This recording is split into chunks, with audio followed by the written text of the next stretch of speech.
Good morning. Welcome to the Tuesday, October 14th, 2025 work session meeting. Can I have a motion to open the meeting? May I have a second? All in favor? Aye. Can we stand for the pledge?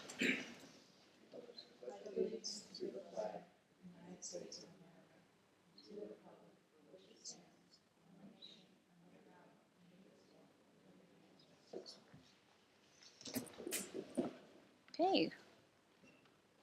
Hi, Drew. Hey guys, how we doing?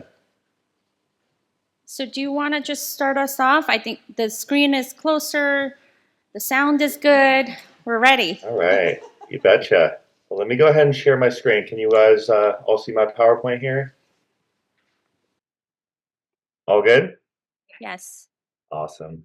Well, thank you guys for allowing me to present this morning. And I know we have a little bit more time, which I'm excited to kind of walk through the ins and outs of Diligent Community. If I heard, I think Mr. James Page at NISBA is on as well with us. I'm seeing my name, so I was a little bit confused there, but you got both of us this morning. And again, today we're going to be walking through Diligent Community. Let's go ahead and begin. Just to give you guys a little bit of background on the company and our partnership with NISBA, we are currently partnered with Drew, NISBA. can you hold on a second? Yeah, of course. Sorry. Do we have another person on the meeting? Yes. This is James Page, and I'm with the New York State School Boards Association. How's everybody doing today? Oh, good. We don't see you. That's why I'm asking. I'm at a conference in San Francisco, so I just jumped out of the meeting and stuff like that. So Oh, it's my just apologies. okay. All right, we got it. Okay. Thank you. Awesome. Alrighty. Thanks, James. Great. So just to continue here, we have over 500 customers in the state. And I did want to mention that, being a member of NISBA, you guys do receive preferred pricing, and of course can purchase through BOCES. Just wanted to show you guys a couple of neighboring customers around your area that currently use one of our products: Byram Hills, Scarsdale, Edgemont, and North Salem. And then here's our agenda for today. What we're going to be starting with is the public side of Diligent Community. So we're going to go through the accessibility, the ease of use, searchable archive, how things are processed for the public. Then we'll continue to show the back end of Diligent Community, which would be your board member view or your normal viewing view of Diligent Community. And then we'll walk through how everything's created, from our agendas, our minutes, how the policies are managed, and how everything is posted, whether it's public or private. So with that said, let's go ahead and navigate to the product itself here. Just to check with you all, can you guys see my screen still? Yes. Okay, perfect. So where we're going to start this morning is the public-facing side. And I did want to mention, I might ask a couple questions, mainly once we get to the user side, just to get a better understanding of how things are managed for you all, so I can better represent it in the demonstration here. But where we're starting, as mentioned, is the public-facing side of Diligent Community. And you'll hear me say a few times, this will act as a one-stop shop, or I like to say a single source of truth for anything board or district related on the public-facing side. For the majority of our customers, this is just a simple extension to their current organization website. So those customers that I had just mentioned nearby, what they do is they hyperlink this on the Board of Education tab from their district site.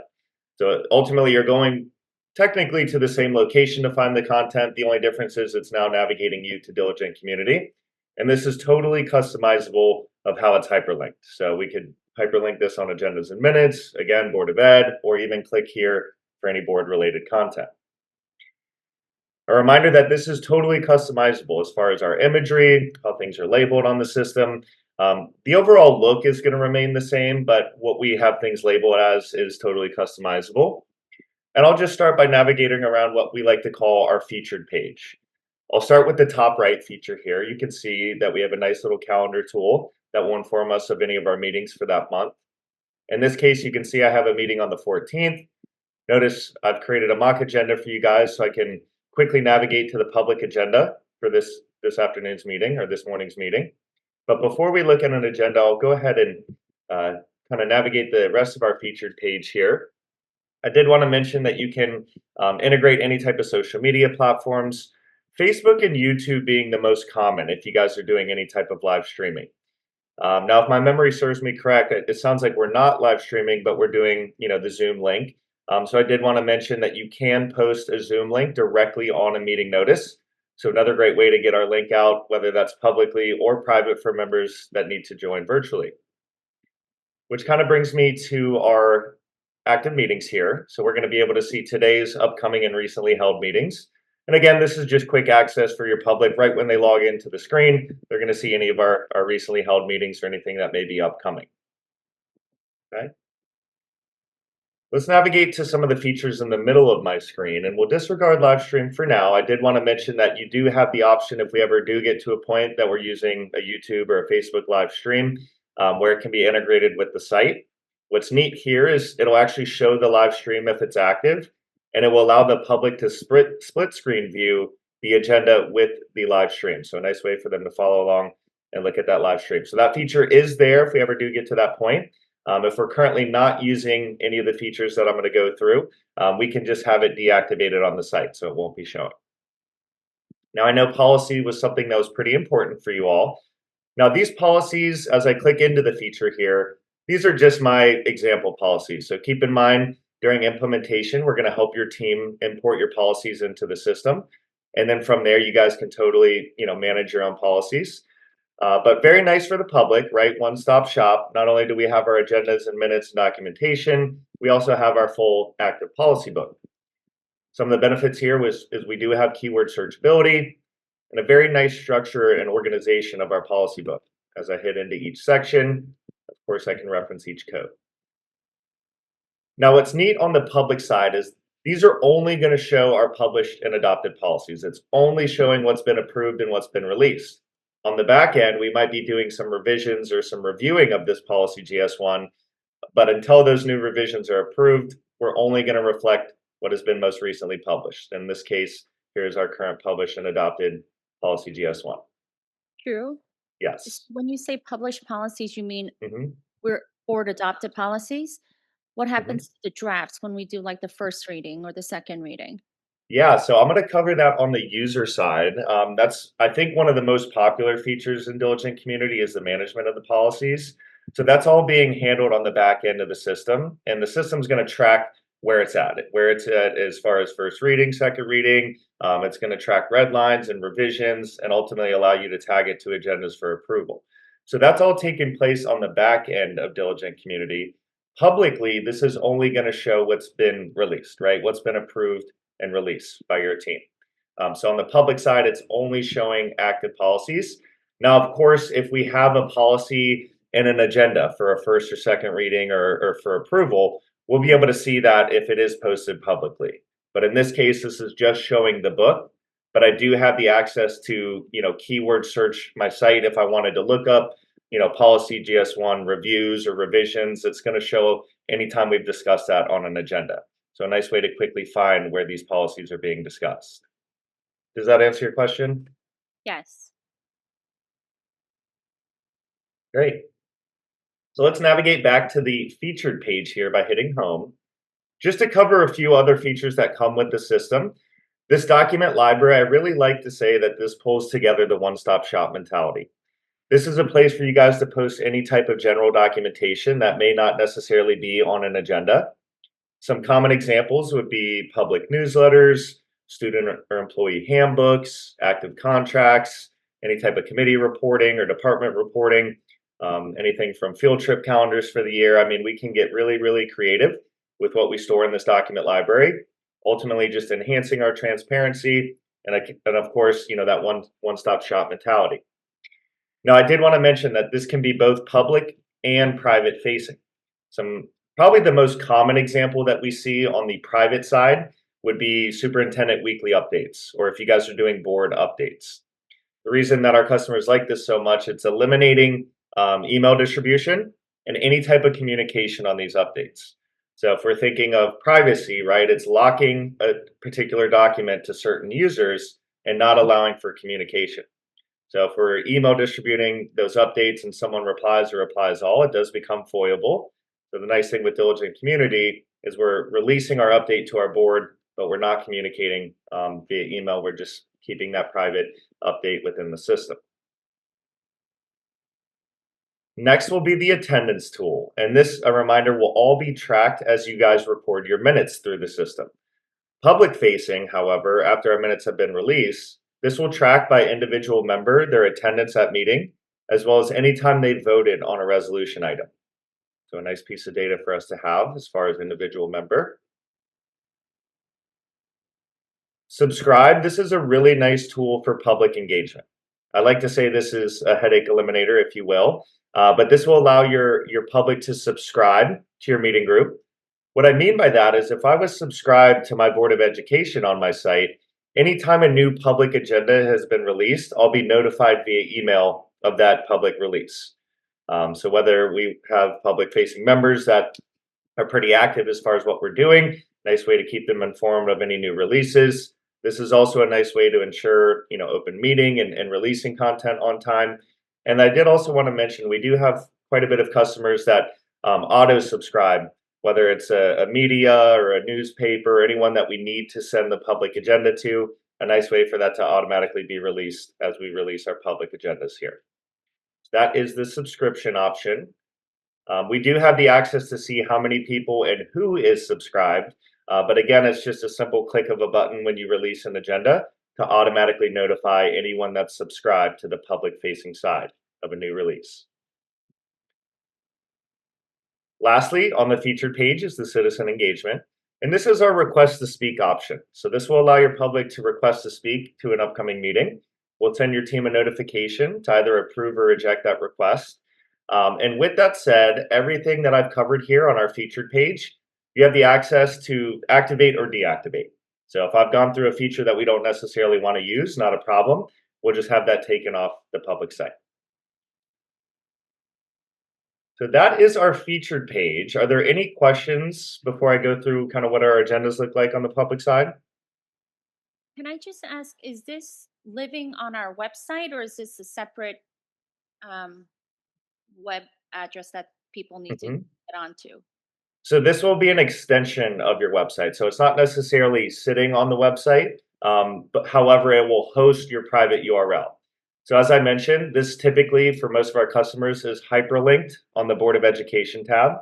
So if I were to go to one of our customer sites and, for example, hit Board of Ed on their district website, it'll automatically pull up Diligent Community in a separate tab, a separate web browser, if you will. Thank you.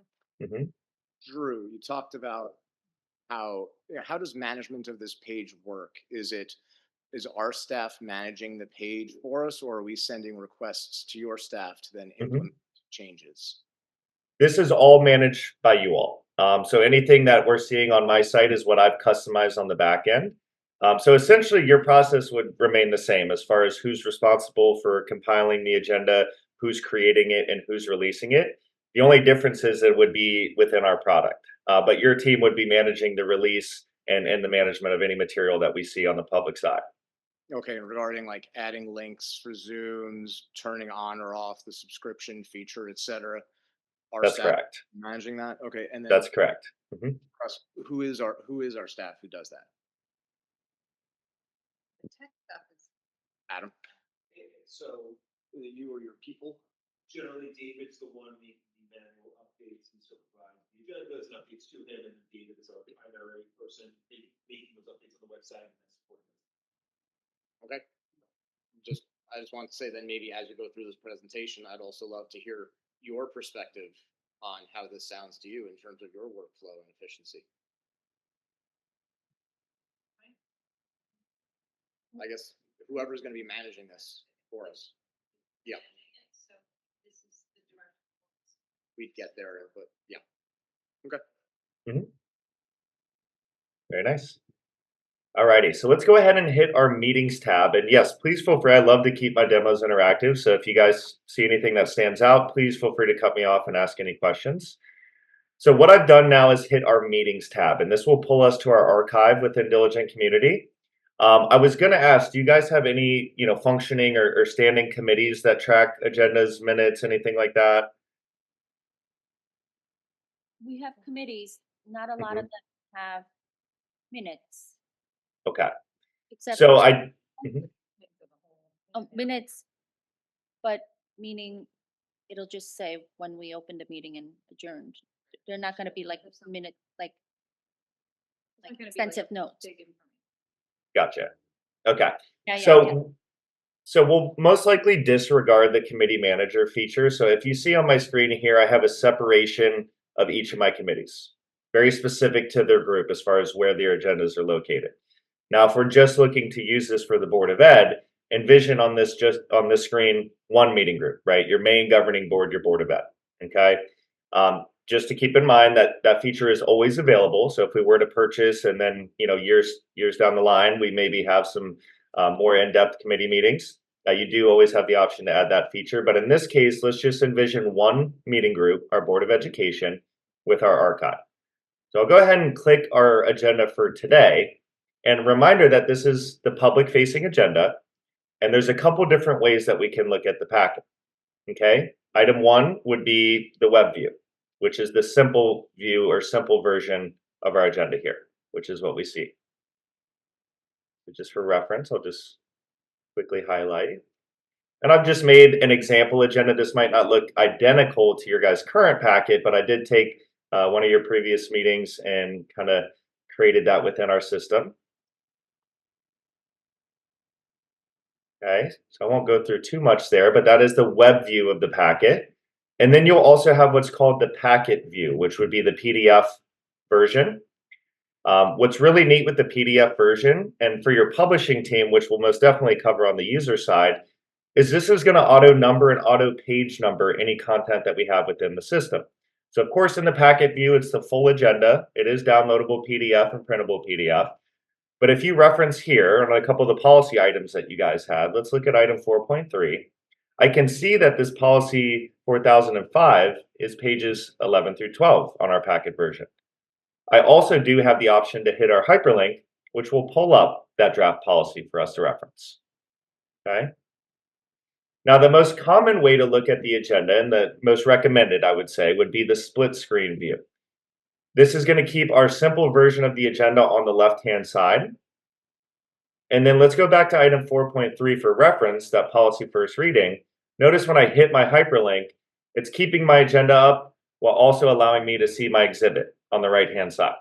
In this case would be that policy that we're reviewing. Same goes for item 4.4. Very, very easy for us to reference any of our exhibits or our attachments, if you will. Now, a reminder, this is what we've publicly released. There could be some items as far as, personnel, new hires, retirements, things like that, that there's some private information included on. But being that we're not logged in, we're only seeing what your team, for an example, would have publicly released. Okay.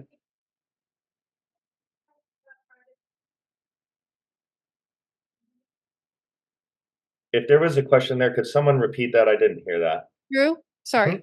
I didn't have my Yes. Can I ask you when we upload private information into the system, like Mhm. personnel information that has a confidentiality component to it, Mhm. how do we make sure that it remains that way when we're Yeah. sending it to a third party server? Yeah, great question. So let's actually hold off on that until we get to the back end. So just kind of to walk through the workflow of how private information is stored. I'll definitely walk through that and show you the security behind how things are ensured that it is private. Now, of course, everything is hosted on our servers, and in our terms and conditions, we don't have access to access any of your private content unless we get written approval during like a support ticket or a question or an import of information into the product. Outside of that, it is totally private to your individual server, or excuse me, your individual site. So it's your own domain and your own information. And the only way that our team could essentially see that content would be if you have a support ticket or need to call our support team through training for a particular item, and we would need to get paperwork filled out for us to be able to do that. Okay, and then how Mhm. long does it remain on the server? So this will remain on the server as long as you're a customer. If we were to ever discontinue our service, it'll remain on the system for 30 days while we export all of your content out. So that brings up a good point. If we were to ever cancel the subscription, anything that's stored within the product, it's your guys' information. So our team will export it into PDF format, similar to what it looks like we have currently stored on the site or internally. But nonetheless, like everything will say in here, lifetime subscription, unless we canceled the subscription, then we would export and send you guys your material. Okay, and what if Mhm. a company buys your company? Would we have to give permission before that transfer were to occur? That's a great question. I actually am not sure. That's something that I can ask my team and follow up via email just to be sure I give you the most accurate answer. Well, Okay. what happened when you guys took over BoardDocs? When Diligent So, with mhm. BoardDocs? So we're the same company. So we purchased BoardDocs in 2016. Ultimately, what we've done is updated BoardDocs. So we're the same company, same team, same trainers, same sales reps. It's essentially BoardDocs 2.0. So BoardDocs was purchased in 2016. So BoardDocs for the last, 8, 9 years now, ultimately has been Diligent BoardDocs, but it had such a prominent name in the market, we just left it at as BoardDocs. But what we've done in those last couple of years is taken feedback from our BoardDocs customers of, hey, what could make the product better? And ultimately, BoardDocs hadn't been developed on in about 25 years, which was the reason for the new release, the new product Diligent Community. So this looks to me, Yeah. this looks to me very different than the previous board docs I was using, because that was Mhm. like, you had like you're like, I felt like you were clicking on like a billion links on the left-hand side. So is this like an upgraded, Mhm. like new version of the product? Is it? Exactly. So if you were referencing like the BoardDocs agenda, you're absolutely right. There's a lot of clicking. It's very clunky. So you couldn't look at the agenda how we see it now, which is a big enhancement from BoardDocs. You would have to click every individual item to be able to see it. The nice thing with Community is we have the full packet, right? There's 3 different ways for us to reference it. I like to say BoardDocs, it is a great solution, but it was a little prehistoric, if you will. Drew, can we just go back to, I just want to clarify. So Yes. Diligent merged or bought BoardDocs in 2016, but BoardDocs existed how many years previous to that? BoardDocs was created in the year 2000.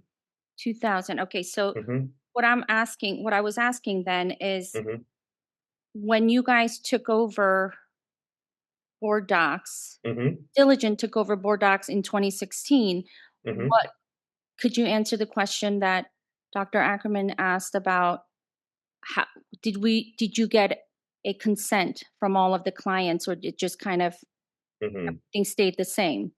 So that was before my time, so I do apologize that I don't have an answer for you guys right now. I would just need to check with our team on kinda how that transition worked, just to be sure that I give you guys an accurate answer. So if it's okay, we'll follow up immediately after our call today, after I speak with leadership, to provide you that answer. Drew, I can jump in and weigh in also. Okay? So Yeah, you were here, what James, happened? yeah. Yep. So when they were acquired, when Diligent acquired BoardDocs from Emerald Data Solutions, who was the previous, if you want to say, developers of BoardDocs, what happened is communication went out to all the subscribers, 4,000 plus. Then I think it's now over 6,000, that they were being acquired, and then they had the opportunity if they wanted to migrate to something else or stay on the platform. I see. Okay. I'd just like to make a comment though, while I appreciate you finding out and giving us the answer of what happened in the past, what I'd be more concerned about would be knowing what would happen in the future if you were bought by somebody. So would there be, if we were to move forward, there be some contractual language that would guarantee that in the future we would have to make a positive opt-in decision before our data was transferred to a new company? Something along those lines. What does everybody else think about that? Well, yes. No, I think just Yeah. understanding what happened in the past might have sort of led to what was going to happen in the future, but we need Yeah, I guarantee. don't Yeah. think we could guarantee or assume that a new buyer would follow the example that Diligent did. Mhm. Correct. Yep. Great. Yeah. So I'll follow up after and provide you guys some detail on that. Definitely a good question. To continue on here, the last thing I wanted to cover on the public site would be the searchability. And first and foremost, I did want to say, like, one of the first things that we'll do during implementation is, if you all would like, is import your current archive. Most of our new customers like to import about 3 to 5 years back of their current content. The reason being is once it's imported into the system, we have an auto OCR, so it does become keyword searchable. So that's one of the benefits of Diligent Community is our search functionality. allowing us to search our entire archive of agendas, our minutes, our policies, and even documentation that's included on agendas. For our BoardDocs customer, if we remember, BoardDocs search by relevance, so it's a little bit clunky as far as searching specifically. The nice thing with Diligent Community is we can filter where we're searching, what we're searching for, and you can even specify a date or a date range. It's very nice for us to find content very quickly, both beneficial to the public, and of course, if we're ever at a session internally, we have our archive at our fingertips at the meeting for us to keyword search any material that we may need to look at. So that is, yep, go ahead. So could you give an example? I mean, I'm trying to think if I was a community member that wanted to search by relevance, and like if I didn't know the policy number, and if I threw in some things I knew about the policy, like keywords, would that be able to populate all of the policies that have that, or then that becomes a lot, right? Like if Right. I'm trying to think. So, well, what's nice with this, like the filtering, is if you'd wanted, you could say, all right, from, I don't know, January 1st, 25 to October 14th, 25. And you could keyword search policy revisions. Now, of course, it's going to be any material from the last 8 months or 10 months that we would find, but it would help eliminate a lot of that searching. So it's ultimately keyword search of anything that's within the document. So it's going to keyword search any type of text within the document or the policy or agenda. So obviously, the more specific we are, the more thorough the search is going to be. But you do have the option to keyword search by policy revisions with a certain date range, and that will pull up anytime you guys reviewed or revised the policy within the last 10 months. Okay. Thank you. Great question. So to continue on, we have about 30 minutes left. Let's go ahead and navigate to the user side. So again, what we've just covered is the public-facing side to Diligent Community. And next on the agenda is going to be how the board would view content. Your board, day-to-day, how to use. So again, everything is functioning off that same URL. So there's 3 simple steps for a board member. It's come to Diligent Community. We'll have our own username and login. I did want to mention that you do have the option for single sign-on or multi-factor authentication, so great for security and, of course, username and password management. So we'll go ahead and sign in as a user. Now, the example I'm going to give you is a standard, what we call viewing user, or a board member, if you will. So that was 2 steps. We've came to community, we've logged in, and then they will always land on this current meetings tab. It's the first thing that they will see. Now, for the most part, this is where your average board member is going to hang out, is the current meetings tab. In this case, you can see my meeting for today, October 14th. And notice the very clear separation between the member version and the public version. We had someone ask about security and our information as far as the separation. You have to be listed as a board member for our Board of Education to be able to see this content. Now, you might have a login to the system as an admin or someone that contributes to the agenda, but you're not listed as a member, meaning that you can log into the system, but you can only see the public agenda. So a nice way for us to separate by user permissions on your team, who has access to what, okay? So let's go ahead and reference our member version. Now, there's really no huge difference, okay? I think one of the big things would be the ability to prepare for the meeting by taking private annotations. So maybe I needed to ask James Page a question here on this policy. I could make a note to myself and say, ask James a question here. And a reminder, this is completely private to my login. Okay, no one else can see this. It's not updating on anyone else's agenda. No one can reply, or these cannot be shared as well. So again, this would be, only private to me, right? I'm the only one that can see these annotations. So whether we're taking notes at the meeting or we're preparing for the meeting, by taking notes and reminders here. Now, I didn't create any private content on your agenda, but just for reference, I'll go back to one of my previous versions. We'll go to September's meeting here. And I'm going to scroll down to some personnel information. So for reference, let's look, and again, this is my agenda, so it might look a little bit different than yours. In this example, here's approval of employment. Publicly, I've shared name, position, and school.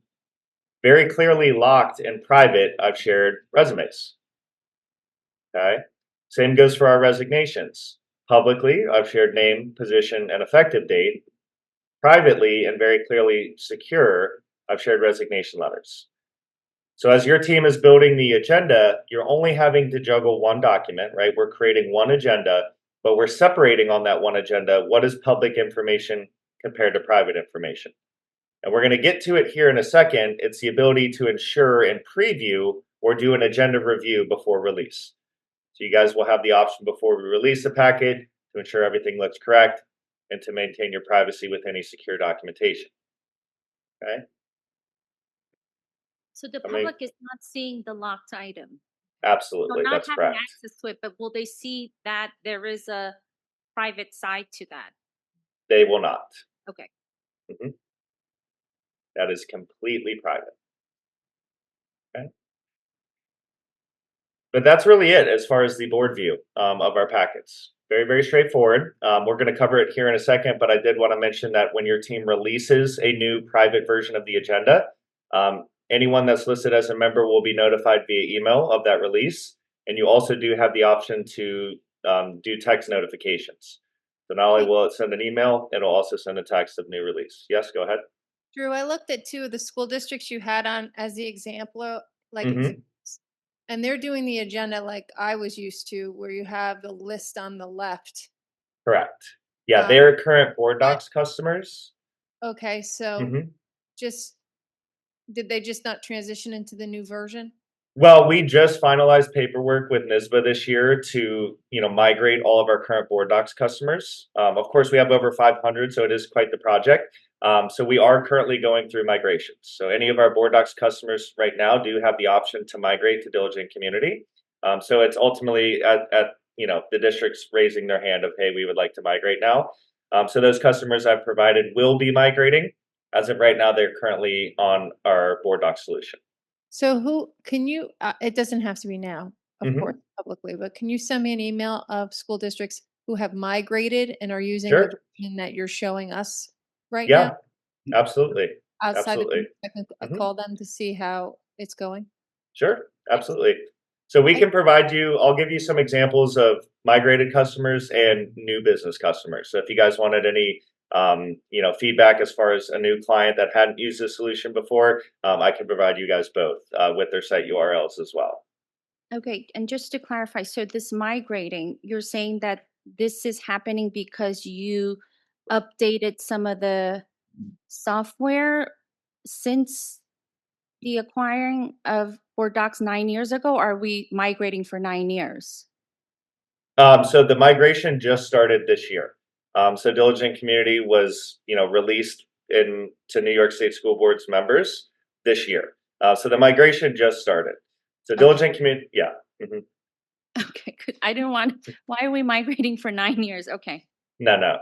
Yeah, we've only been migrating for about, I think, James, 4 or 5 months, 6 months. Yes. Yeah. Thank you. Yep. And again, you guys wouldn't be going through any type of migration, right? It would just be, Diligent Community here would be the implementation. Okay. Okay. Okay.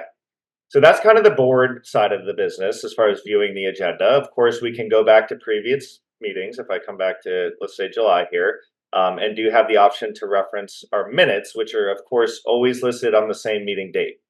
Okay, so your agenda and your minutes will both be listed on that same meeting date for us to reference.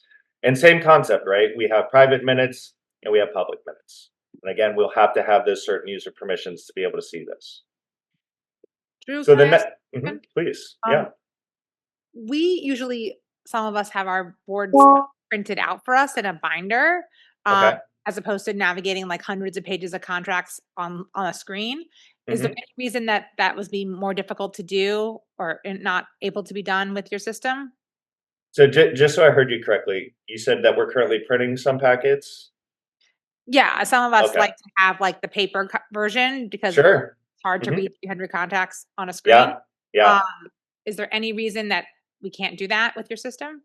No, not at all. So anything within the system, of course, can be printed. And if you remember on that public view, there's 3 different ways we can look at the agenda. So if you're asking, can you print, I'll call it the simple version of the agenda. So not the full, let's say 200-page packet. right? It's just showing us our agenda items and what's being discussed. You do have the option to print the simple version. Now, of course, we'll always recommend looking at it digitally for security, but if we do want to print our agendas, yes, it's PDF format.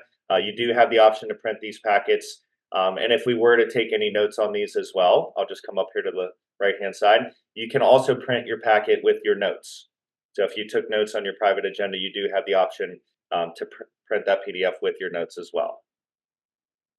No, but this is not for board members individually to print on their own. It's for right now, what we've been doing is we have the district clerk who's sitting here right now. Mhm. She would print out the full packets for Mhm. us. I mean, with the Sure. summaries and all, and Mhm. so that it's easier for some board members to read because they like a paper copy versus Sure. what's, trying to read through 200 pages online. Yeah. Yeah, absolutely. Yeah, I mean, if you guys wanted to, have your clerk or whomever that currently prints, like that wouldn't change at all, right? So if you have a current member that's, responsible for creating the agenda and providing the packet to you all, they can just print within the system here and hand those out at meeting.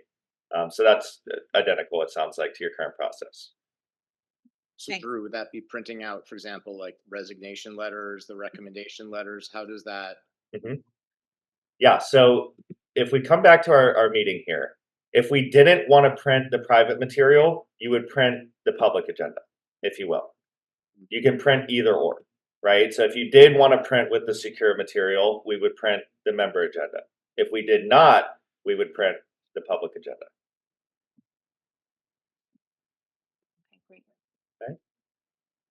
All right. So let's go ahead and walk through the ease of use of customization and creating the agenda. Now, again, this was my example agenda for you all. The template that I'm going to use is just something that I've built out. But let's envision kind of how our agenda would be compiled by your end. So to start, you'll have what's called a publisher, or it sounds like David or whomever else on the team that's responsible for compiling the agenda. They'll have certain permissions in the system to be listed as what's called a publisher, which will allow me to, as you see in my top right screen, create a new meeting. So that's what I'll do here. Now, in this case, you guys will have a template. And in my case, here's my Board of Education template. And let's go ahead and start working on, let's say, our November 11th meeting. This is really just time, place, location, and it's going to create my template. So while the system is compiling my agenda template, I did want to point out that one of the first things that we'll do with you guys during implementation is obtain an example agenda similar as what we did before our call today, and we'll create your templates with you. So that's really the only time in the system you'll have to create an agenda from scratch, would be when we first initially create one of our templates. But a reminder that our team is going to do that with you during the implementation process. We can customize templates for workshops, special meetings, regular business meetings, special sessions, executive meetings. There's no limit to the amount of templates that we have. Now, if we see on my screen now, notice that these agendas haven't been released. Public and private, they have not been shared or published. So for an example, this would be like we're working on our Google Sheet or our Word document. No one else can see it as of right now. It's private to just those publishers. And we'll go ahead and start making some edits. Now, being that this is a template, we're really just filling in the blank for our agenda. Here's item 1, 2.1. We're going to do October minutes approval. Motion to approve October minutes as presented. Now, a reminder, this is all customizable, so I'm just providing brief examples. And I wanted to point out that this will auto-save. So we'll always save the information that we've included. This was a big change from BoardDocs. If you were to hit back or didn't save or exit out of the browser, that material would be gone. The nice thing with Diligent Community, it's saving as we go. Okay. Another benefit for your publishers for time saving is everything's listed in the system. So for item 2.1, October minutes approval, well, let's go back to October. Hypothetically speaking, let's say that we've gone through this agenda and taken our minutes, and we'll scroll down to minutes and we'll just simply hit add to agenda, right? Everything's communicating. Notice how it automatically pulled up November 11th, minutes approval item, October minutes that we just created, member minutes, which are locked, public minutes, of course, public. And just like that, I've added both of those as an attachment to our upcoming meeting. Again, everything's coexisting, everything's communicating with itself. And what the system's going to do right now is compile both of these automatically into a PDF. So anything that's created within our product, as we post it somewhere else, as you see here, it says finishing up PDF version. So it's compiling that into a PDF to our upcoming meeting. So there we have Drew, it. why would you have a private minutes and a public minutes? So that would be if you guys had executive session notes. Oh, okay. Great question. As we come back to November, just for reference, there we have it. Item 2.1 is now complete. October minutes pending approval. Okay. Now for your, go ahead. And stuff, very small. For our standard items, this is a small but important feature. It's the ability to drag and drop. And notice how this is going to renumber for us. So I hear often from Google or Word users that when we're changing the order of the packet, it can get clunky with formatting and spacing and numbering. So this is really just built for time saving. Quick updates. Now, if we had any attachments on any of these agendas, if you remember on the PDF version, this will auto page number them as well. So if we're thinking of that printed copy, it's going to page number reference any of our attachments if we'd like to print those. So very straightforward and easy as far as management. And then for some items, we can click in. You can be typing out content in here. You can copy and paste content in here. It's a rich text editor, so it's going to function very similar to Word. And then, of course, we can include any of our attachments. So I'll just come in here and include some community information for an example. And there we have it. 4.1 is now complete. Now, this is an important tool. This is a very popular change from BoardDocs to Community. Let's look at item 4.4. And in my example, this is a policy GS2 review. If I hit into my description here, notice I can come up to my policy widget, which will pull up our active policy book. And I'll go to section 100, GS, and I'll include policy GS2. Just like that, I've incorporated policy GS2 as an attachment to our upcoming meeting for review. This is very efficient. Now, what's also neat is in the policy book on policy GS2, this is going to track that we've discussed this at November 11th meeting. So every policy will have a timeline. Every policy that you guys have within the system will show anything that we've done to it. When it was on an agenda, when we've revised it, when we've approved it, we have a full timeline of anything that we've done to this policy. Which brings me to my next point. Let's make a policy revision. So I'll come into our policy book on the user side here, and let's go into policy GS1. Now, when I open up this policy, this is going to be adopted and published. This is what your public sees, right? This is our current published policy GS1. As I just mentioned, I can come to the right-hand side and reference our policy timeline. And as discussed, this will show any time we've done anything to this agenda. So if I just hover over here, looks like we reviewed this on September 16th. Looks like we updated a new version on June 4th. And what's really neat, if I come all the way down to when we adopted the policy, I can compare it with its current version. So it's going to be a nice side-by-side red line of the changes we've made throughout its lifespan. So any Sorry. Yeah, When you please. take our original policy book and you are Mm-hmm. now going to put all of our current policies into the system. Mm-hmm. Bottom of each policy, it says like last changed or originally adopted. Those dates are Mm-hmm. there. You're going to by hand move that all into the system. So we have some history, what we currently have. And then as we move forward in time, the timeline will obviously start clicking to the agenda in a more live way. You're exactly right. Okay. Mm-hmm. Great, thanks. So Yeah. will the public have access to this side by side of all the revisions in the past? You said the public? Yeah. They will not. They will only be able to see the current published.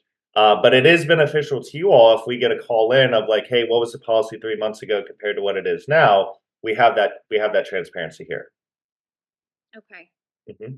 Because I think that piece is important because when we do the Mhm. readings, I'd like the community to be able to see the Mhm. progress in the revisions that we made, dependent on feedback and whatever else. Right.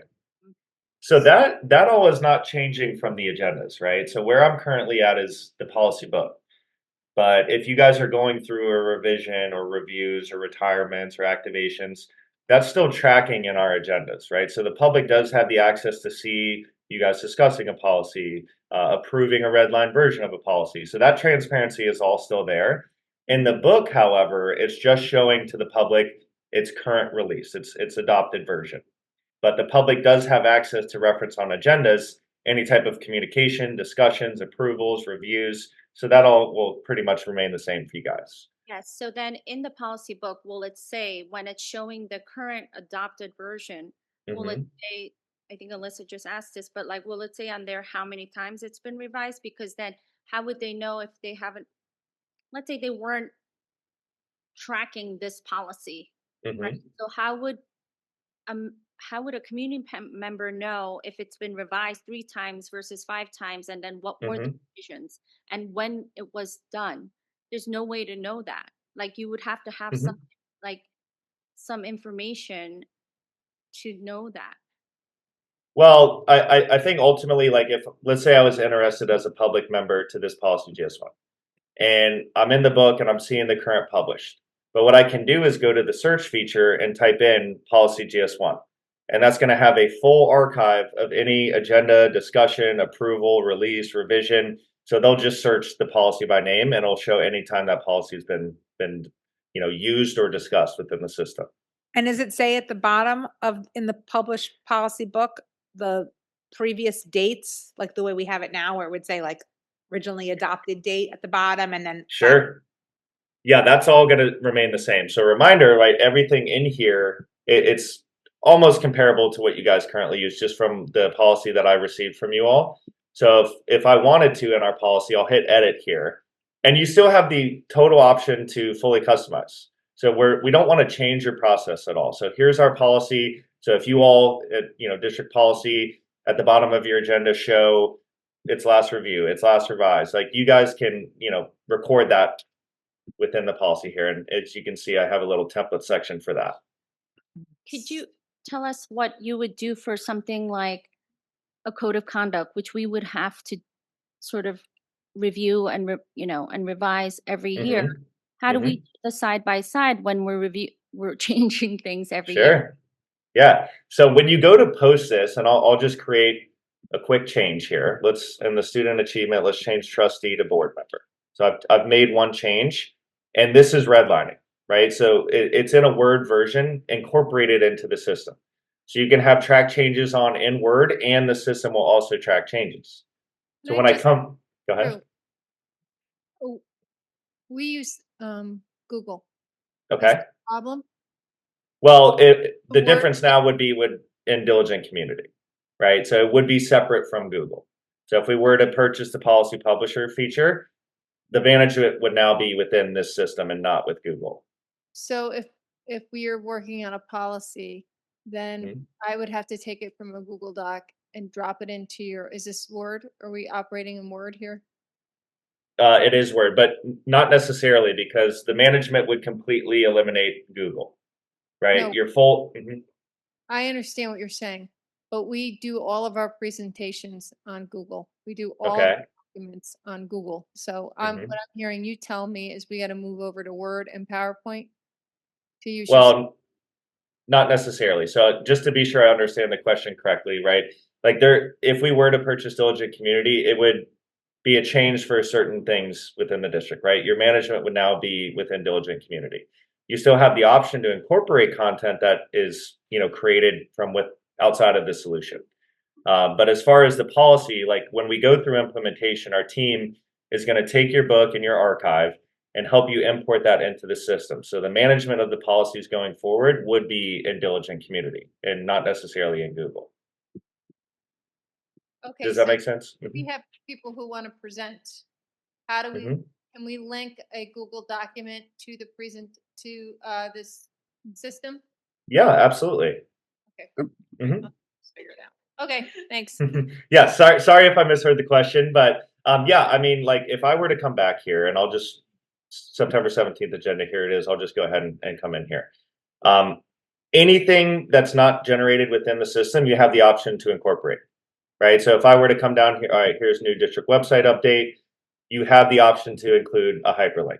So whether that's a Google Drive, right? Of course, we can include a PDF, an Excel, a PowerPoint, you name it. So you can post any type of information within here. So So- yes, absolutely, you can put a All- hyperlink. Mhm, Got it. So for everyone who's building the agenda, mhm. HR, business, district clerk, will they all be accessing one document and dropping in their portions of it? Or will they all need to send their information to the district clerk and she's going to need to cut and paste it into your Word diligent system? Great question. So that brings me to our workflow. So ultimately, within the system, you guys are going to have what's called publishers. Publishers have full access to the agenda, meaning that they can change anything at any time. It's the publisher. Ultimately, it's the clerk, right? Whoever's responsible for compiling the final version. For those departments that you mentioned that contribute to the agenda, the big benefit here is they can submit it to the agenda creator, clerk, if you will, through the product. So if I were to come to my agenda items here as, let's say, the finance director, and I need to submit my budget report from October to November, I can add a new item, and we'll say this is October budget report. I wanted to point out that if you guys use cover templates or memos, we do have the option to create a fillable document within the product. So in my case, this would be anything that's for approval or resolution, and it's a fillable cover template. Okay, but I see that, once again, I see we're going into Word. We are like a Google district. So Sure. we are gonna, so we can't, so again, can we link our Google documents into this, or is it your Yeah. information? We're gonna cut and paste our stuff into like this Word document. So I wouldn't recommend cutting and pasting, right? If you already have it in Google, absolutely. So I would come into my agenda description here. This is what I'm submitting. I would hyperlink my Google document, if you will. All right. Or if I had a separate attachment, I can come in here and let's just say that this is my budget report and I've included my attachment. Okay. Well, then is the configuration and everything going to stay the same? So, or if we put a Google slide, like we have, let's say, our assistant superintendent of curriculum is giving us an update, Mhm. and he has 20 slides Mhm. on Google. Mhm.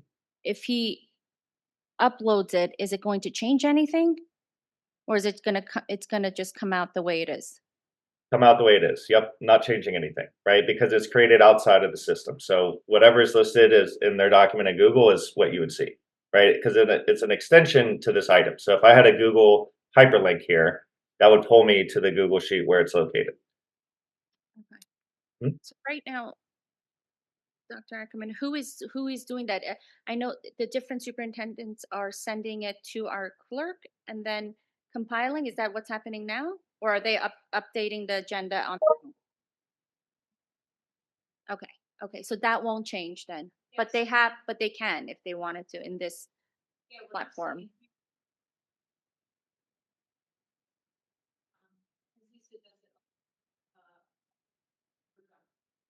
I see.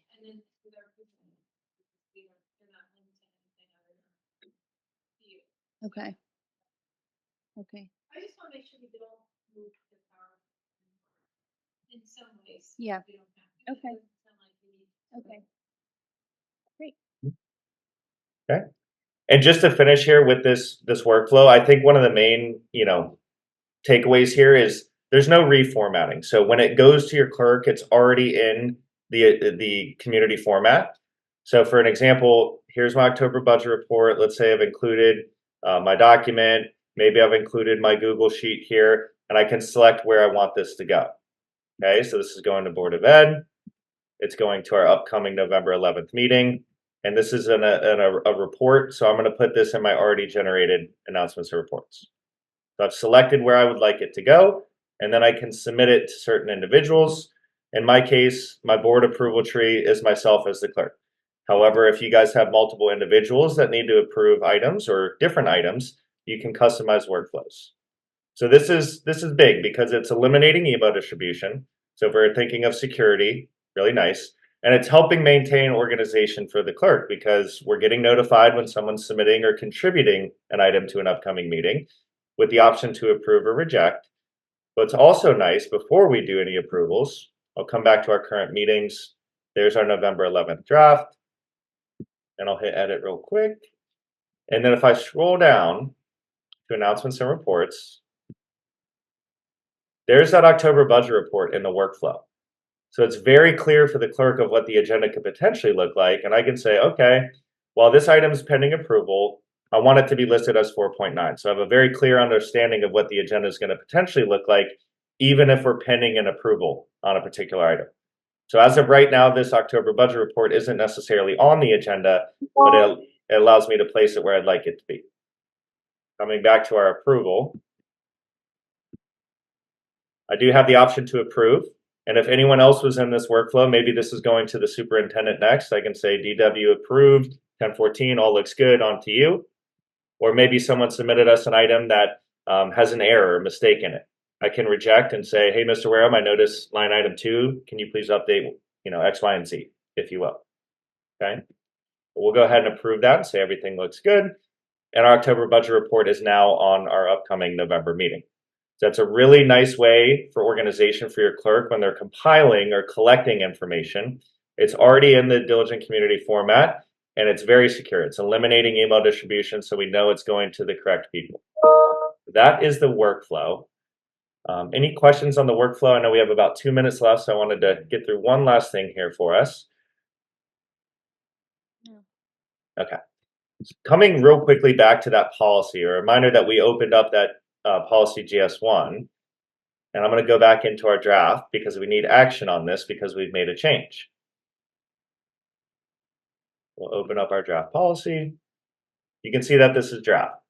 Now, that's a good example. We don't need immediate action. So if we have a policy committee or a policy team that works on revisions, board's going through discussion, you don't need immediate action on a policy. But in the case where we're ready to bring this to a meeting, I can come over here and say, okay, when we last reviewed it, of course, we're going to update this to October 14th. When we last revised, October 14th. And then you can even, whoops, that's for next year. You can schedule a next review date. So you mentioned some of your items need, annual reviews. You can schedule that review within the product here, which I've just done for a year from today. And I'll just quickly update last revised to October 14th. Now what we need to do is put this on an agenda. So notice, again, everything's communicating with itself. So I'll go ahead and hit add to agenda, Board of Ed, November 11th draft, board action items. Now I don't currently have a policy GS1 revision item created. So what I can do is create that right here. And I'll just quickly say policy GS1 revisions. And just like that, I've added the red line version. So you mentioned how is public tracking its reviews, its revisions. I've just added the red line version to our upcoming November meeting for approval. Okay, so that's how the public's going to be tracking our approvals, what was changed, what was updated, and how everything's managed within the system. So I know we're right at time. That is just about all I have to show you all today. Is there any last minute questions I didn't want to go over, so I wanted to be sure to stop right on time here. I mean, I think, what is the learning curve like? And how much training does everyone in the district that will be using this need to have? Yeah, great question. So ultimately, it'll be structured with each of your individuals' roles and responsibilities. So every member is not going to have the same training, right? So for an example, a board member would go through board training. We don't want to overwhelm them with everything the system can do, but we just want to train them on what their day-to-day would be like. And again, that would just be simple. How do we log in? How do we reference material? How do we view content? Separately, during implementation, your clerk is probably going to be the one with the most training, right? Because they're managing everything within the product. So what we'll do is we'll do a full site setup with you all. We'll add all of your users and assign their permissions. We'll upload your historical archive of agendas and minutes and policies. And then from there, we'll train you how to manage the product. With that said, implementation does take about 2.5 to 3 months to be fully up and running live. So that'd be live using the product publicly. And from there, you do have 24/7, 365 support. It is completely free. There's no implementation fee. And that's throughout the subscription. So if we have new members, or you want a best practice training, or have any questions for our team, that's available 24/7. Okay. Does that answer your question? Yeah, you were frozen Mhm. for a part of the Oh, answer, but that's okay. We can go over that again. okay. I know that. So some members of the board are going to the conference next week. Yes. And Right. James, who's on here, the voice, Yes. is willing to meet with anyone who'd like to just talk to him a little bit more and answer any additional questions. Yes. I'll send you his booth information. Yeah. Y- I think the other, Yeah. so we did wanna, I think we did want to understand is how the FOIL piece of everything works within, Mhm. WoordDocs / Mhm. Stilton Community. Yeah, and just to add real quickly here, I'll be at booth 228, so I'll actually be there. So if you guys want to stop by and say hello, or if you wanted to do any more, demoing of the product, I'll have everything with me. So please feel free to come by and say hi. Secondly, as far as FOIL requests, like everything is on the public site for public information. Now, of course, if there's anything private on your side, whether it's a revision or things like that, as far as the archive, that's information that you guys have if needed. But ultimately, the public site is for that transparency, right? So if I come back here, this is the full district information publicly here. Everything we can be found in Diligent Community. Okay. I have a couple questions before we finish. Yeah, please. First of all, what is the price? Is there an initial Mhm. price? What is the typical length of a contract? And what are some historical price increases for Mhm. similar school districts? So, I can yep. jump in on it. So what that you should have received, we reached out to the BOCES and they should be forwarding that over if you haven't gotten it already. So the price, and we go through BOCES because it is aidable. So it's a modular based system. So you'll have community, and I think we put out a quote for community and also the policy. This doesn't seem like y'all are doing the committees, which you can always add at a later date if you decide to. And I think it also includes a live stream. So it's whatever you can pick and choose, whatever modules that you want. Typically, we see districts go with the community and the policy. So those are the standard. And if they have a need for the others, they do. And so what would it would be prorated since it's going through the BOCES. So if you decided to come on before July 1st, say if you came on November 1st, it'll be from November 1st to June 30th. And then you would go into the full year going for next year, July 1 to June 30th of the following year. And it's going to be like a 4% increase. So if you didn't get the pricing yet, I can reach out to the BOCES and see what that is, and we can kind of expedite that pricing for you. What is it? The ballpark? What's the ballpark? Ballpark, you're under. I think for you, it's going to be like 50. I want to say like 5,400. Dealing with your school population, I think y'all are under 5,000. You're like 3,600 students, something like that. That's correct. Yeah. So yeah, I think it's around for the. I want to say for the community, which is the base product, primarily what you was looking at. I think that's about 5,400, and I want to say the policy piece is probably another 25 to 3,000. So I think total is like 8,500, if I'm not mistaken. And then it's aidable, and I think your aid rate is like 60 some odd percent. So then it's the BOCES has an administrative fee on top of that, which I think is less than 1,000, and then your aid is 63%. So then you would get that back. What's the administrative fee for BOCES? What do they do? I think they on all BOCES services, that there's an administrative fee. They facilitate the contract. I'll ask Josh. Yes. Yeah, I think on all, to my knowledge, all both. Anytime you purchase services through a BOCES, there's some type of administrative fee. Okay, so it's priced by modules then? Correct. So the two primary modules, I think they're sending you three, but the two I know that we kind of really focusing on today was community, which is the overall, and then the policy manager. And I with think live they stream. also included the live stream. And if you're saying, hey, we're not ready for that, and stuff like that, we can just go with the first two. Got it. So live stream then would be an additional cost on top of the two that you named already. That is correct. Okay. But let me just clarify that. Like, if you guys are currently using Zoom, there's no additional cost for that. So live streaming is a live streaming service we provide. If you guys, it sounds like currently have something in house that works, that's completely free. We can just have that integrated into the system. I had one last question. I'll get mine out of the way. Please. What's reliability of the service like?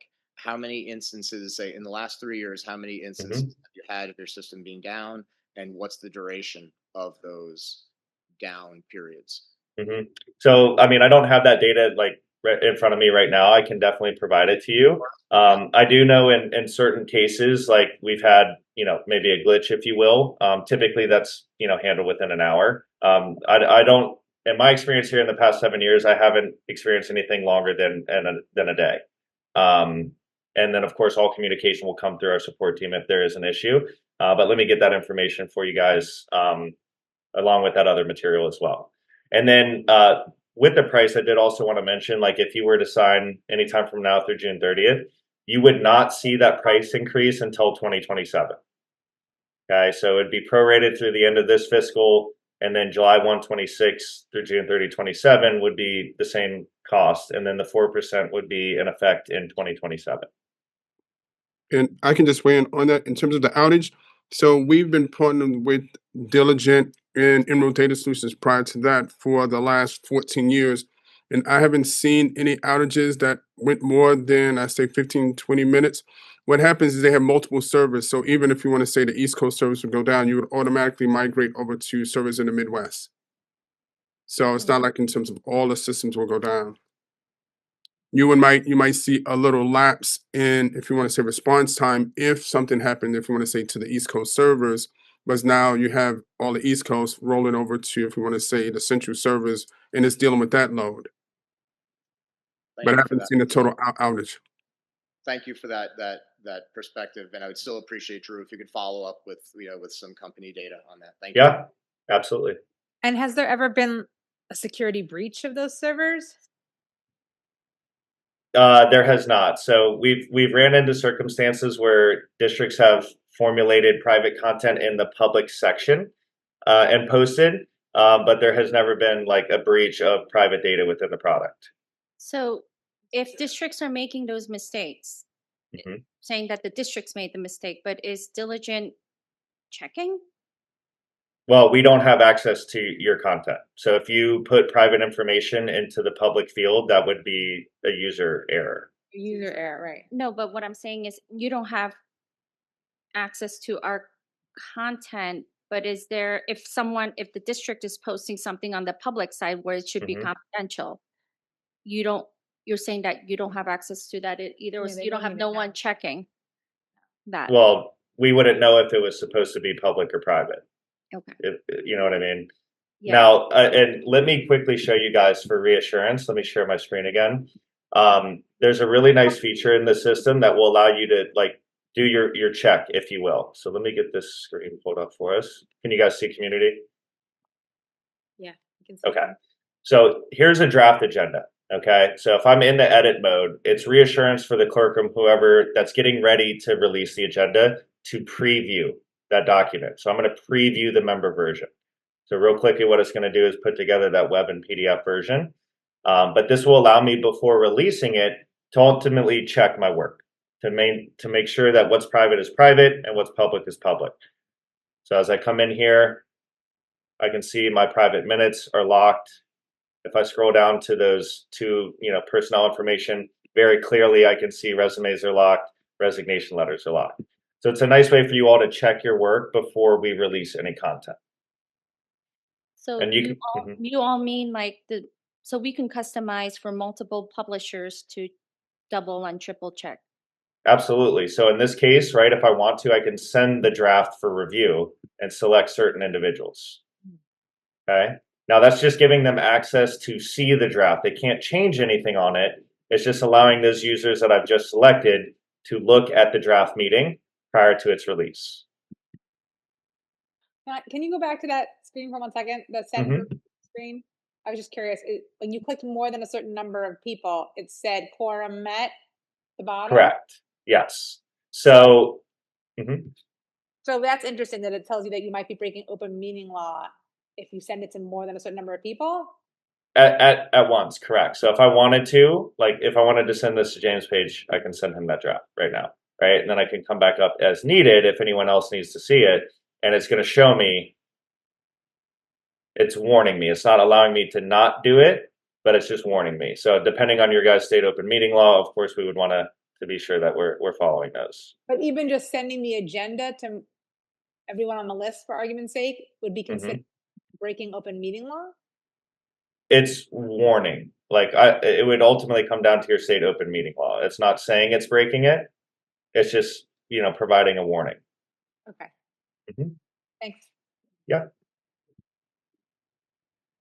Just by sending the agenda. Okay, So can just Sorry, I going have back to, I just don't want to forget, the 4% increase in fees is Mhm. every single year, That's correct. and that's with the discounted rates being a NISBA member?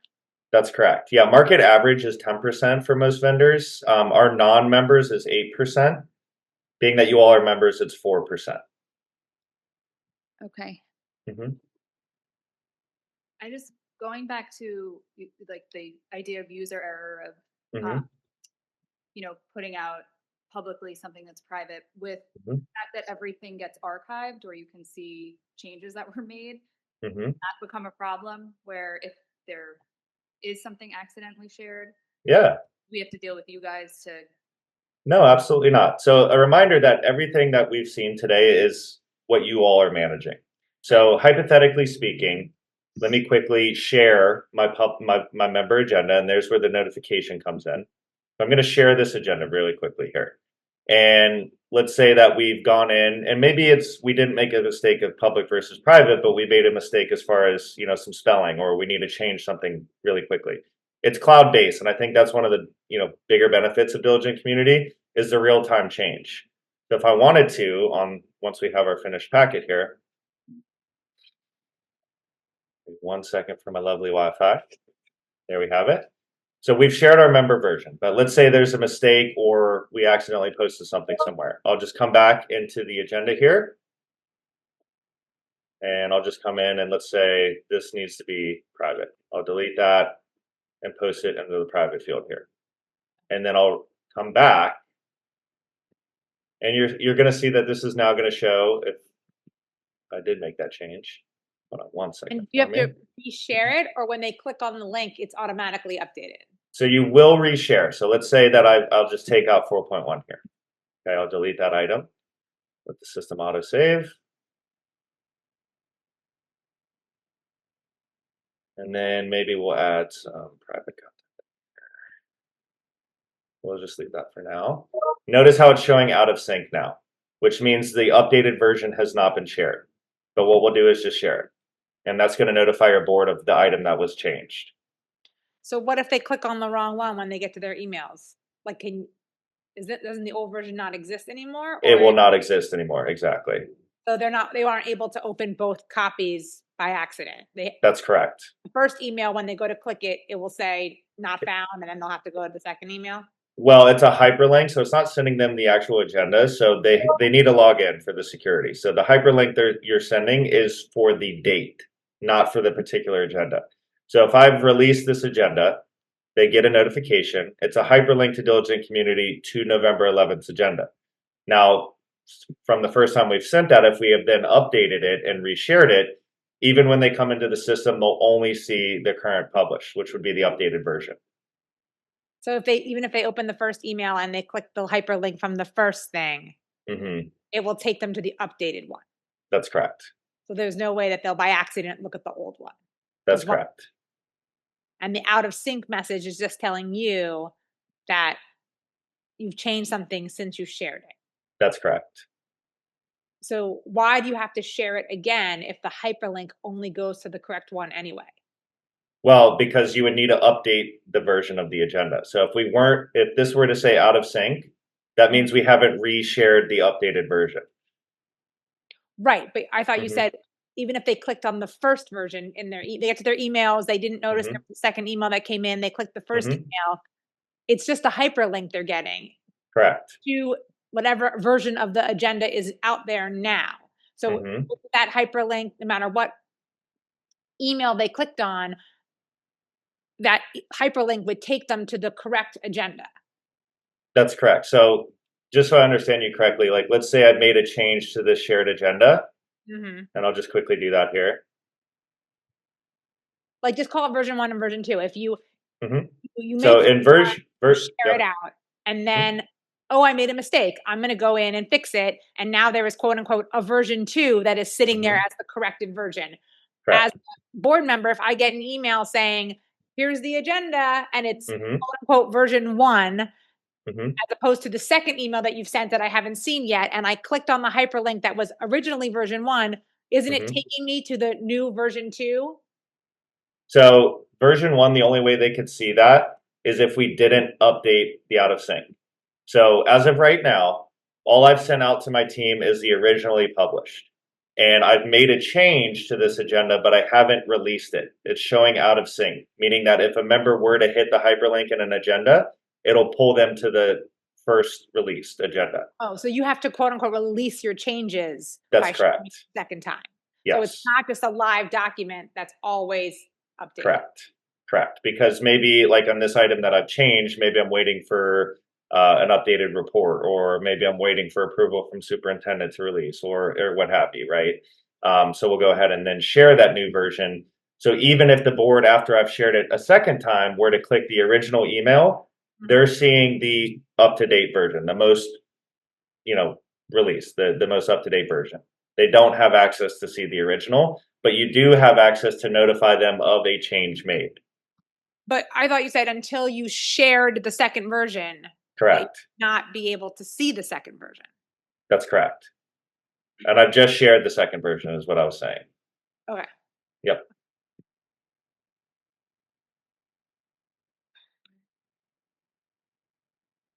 Ready?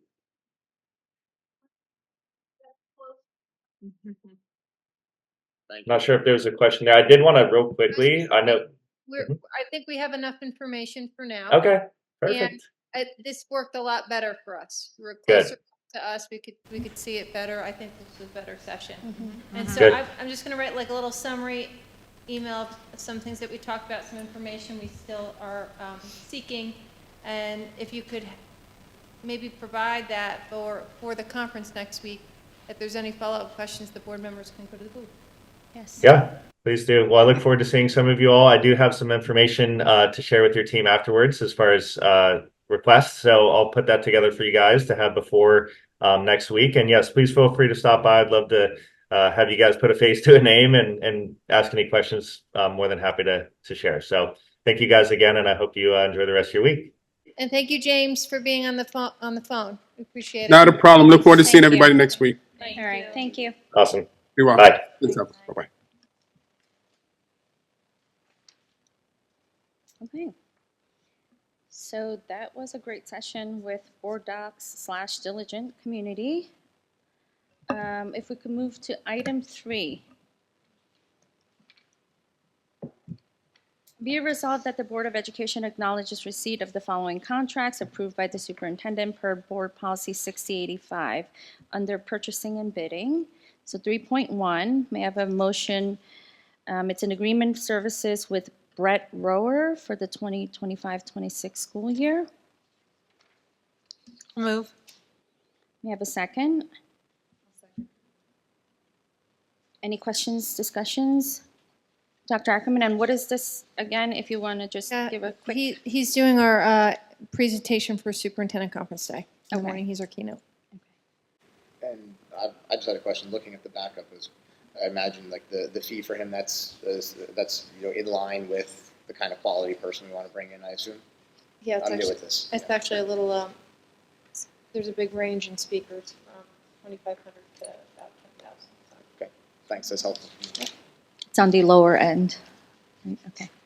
All right, all in favor? Aye. Aye. Okay, notice of future meetings, Wednesday, October 29th, 2025. That will be a regular business meeting. We will have the elementary school presentations in the academic commons. And then after that, we don't have another meeting till November 12th, Wednesday, 7 p.m. That would be the middle school presentations in the academic commons at Horace Greeley. So I will move to adjourn the meeting at 12:22 p.m. May I have a second? Second. All in favor? Aye. Okay, meeting adjourned.